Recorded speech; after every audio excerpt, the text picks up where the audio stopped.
Bonjour à tous et bienvenue pour ce tirage astro pour le mois d'août. Je vous rappelle qu'il s'agit d'un tirage général pour chaque signe, donc évidemment tout le monde ne peut pas se reconnaître dans tout. Donc il faut vraiment que vous preniez les choses qui résonnent pour vous.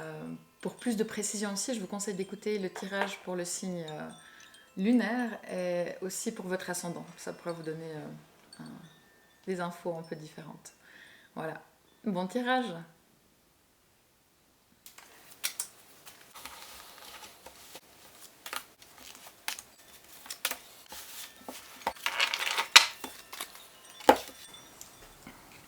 Alors voilà, c'est parti pour les lions pour le mois d'août. Alors, vous les lions, une arcade majeure avec l'ermite. C'est intéressant, donc vous de manière générale, dans tous les plans, pendant ce mois d'août, vous prenez du temps pour vous, pour comprendre les choses, pour comprendre comment vous fonctionnez, ce dont vous avez besoin. C'est un peu un temps d'introspection intérieure. Vous avez peut-être un peu plus de temps ou de repos pour pouvoir le faire. Donc vraiment, ça ne veut pas dire que vous allez être seul tout ce mois d'août. Vous pouvez très bien être entouré de gens, de votre famille, de collègues, d'amis, mais vous arrivez vraiment à prendre le temps de plonger à l'intérieur de vous pour avancer personnellement, pour évoluer spirituellement, pour savoir ce dont vous avez besoin, pour trouver la lumière.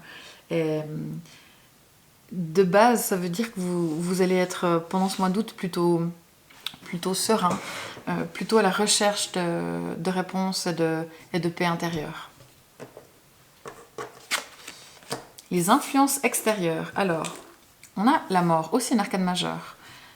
Autour de vous, il peut y avoir du changement, des choses qui prennent fin, des choses qui s'arrêtent.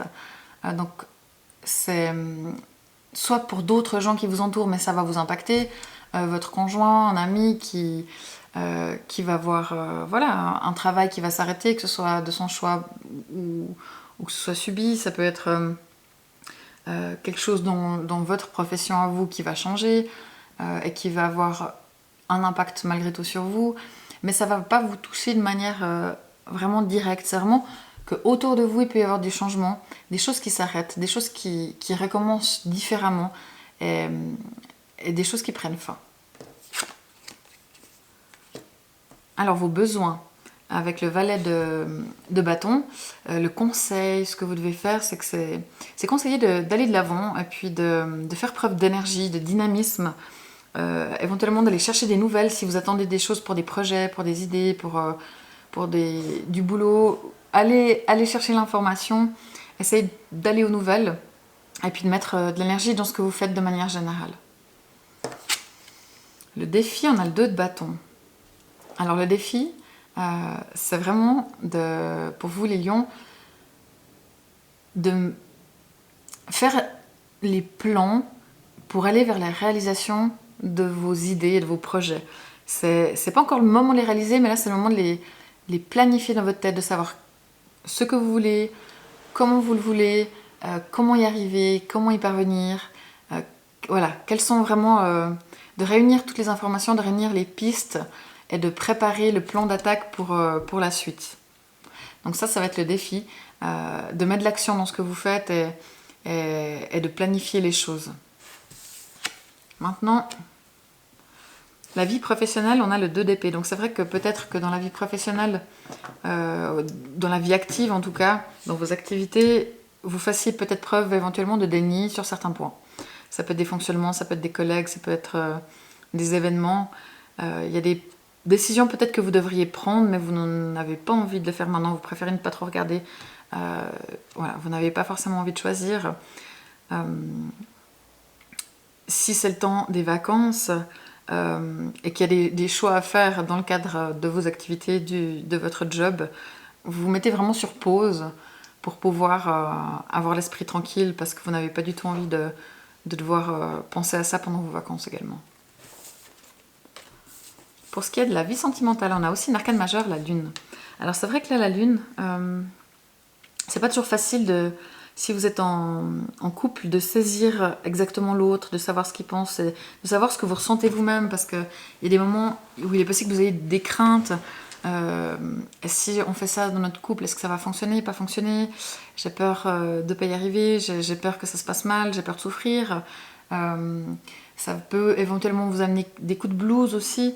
Et c'est vrai que ces émotions-là, elles sont pas forcément évidentes, mais il faut pas non plus les mettre sous le tapis, il faut les vivre, aller vers cette part d'ombre pour ensuite trouver la lumière, pour faire le travail que vous devez faire dans votre relation. Et si vous êtes seul, si vous êtes célibataire, les lions, cette situation peut vous peser, vous déprimer par moments en vous disant que voilà, vous aimeriez partager, vous avez peur de ne pas rencontrer quelqu'un, vous avez peur de rester dans cet état-là.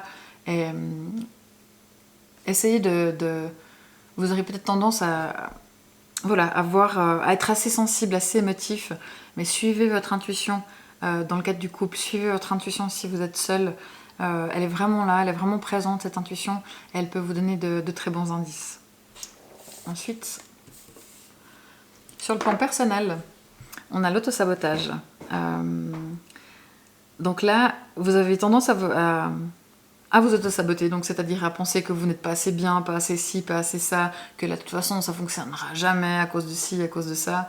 Et c'est dommage, il y a tellement d'autres éléments dans la vie qui font qu'on nous met des difficultés. N'en rajoutez pas une couche vous-même par rapport à ça. Mais c'est vrai que là, au niveau personnel, vous avez tendance à vous maintenir dans une zone de confort qui est peut-être plus sécure, même si vous ne vous en rendez pas compte, mais c'est certainement une protection. Et essayez d'oser dépasser ces craintes, ces visions négatives que vous avez de vous-même pour pouvoir aller de l'avant. Donc c'est vrai que c'est un mois d'août pour les lions qui, je pense, c'est quand même assez important, qui n'est pas forcément évident, mais il parle vraiment d'introspection, d'aller creuser au plus profond de vous-même pour comprendre quels sont vos besoins, qu'est-ce que vous souhaitez vraiment, comment est-ce que vous fonctionnez, qu'est-ce qui ne fonctionne pas, qu'est-ce qui peut être amélioré, comment le faire. Mais par contre, ces points-là, c'est plus d'un point de vue personnel, d'un point de vue émotionnel, mais c'est pas forcément le cas pour ce qui est du travail. Et au milieu de tout ça, l'objectif, c'est vous êtes beaucoup dans l'émotionnel, dans le mental, dans les pensées, dans le ressenti. Vous devez quand même mettre de l'énergie dans de l'action, de l'analyse dans votre vie à côté de tout ça. Alors voilà, c'était un aperçu du mois d'août pour les lions. N'hésitez pas à me suivre sur ma page Instagram Aurore Tarot. Merci.